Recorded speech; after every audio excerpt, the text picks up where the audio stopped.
पाहूयात पुढची बातमी।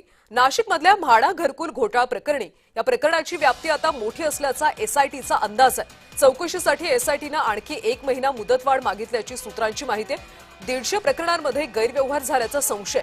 मूळ फिर्यादीमध्ये एसआयटीचा अहवाल जोडला जाणार आहे। आरोपींपर्यंत पोहोचण्यासाठी आणि दोष सिद्धीसाठी अहवाल महत्त्वाचा ठरणार आहे।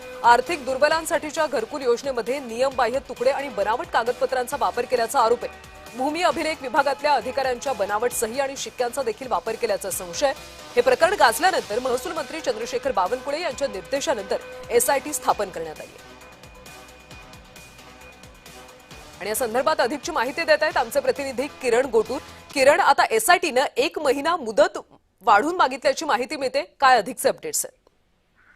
कल्याणी, मागच्या काही दिवसांपूर्वी नाशिकमध्ये हा म्हाडा घोटाळा जो आहे तो उघडकीस आलेला होता। 1 एकरच्या वरती जर बांधकाम क्षेत्र असेल तर एकूण 20% जे घर आहे ते म्हाडाला हस्तांतरित करून गरीब लोकांना द्यायचं नियम आहे। पण 1 एकरच्या वरती बांधकाम असून सुद्धा ते तुकडे करून म्हणजे कमी दाखवून हे म्हाडाला जे आहे ते घर हस्तांतरित करण्यात आलेलं नाहीये। अशा पद्धतीने हा संपूर्ण घोटाळा जो आहे तो झालेला होता आणि हे उघडकीस आल्यानंतर या सगळ्या प्रकरणी 49 या प्रकरणामध्ये गुन्हे दाखल झालेले होते। 49 प्रकरणामध्ये अशा पद्धतीचा घोटाळा झाल्याचा अंदाज होता। पण या सगळ्या प्रकरणाचा तपास करण्यासाठी एसआयटी नेमल्यानंतर हा फक्त 49 प्रकरण नाही तर खूप मोठ्या प्रमाणात अशा पद्धतीचे जे घटना आहेत किंवा अशा पद्धतीचे जे घोटाळे आहेत ते झालेले आहेत असं संशय जे एसआयटीला आहे।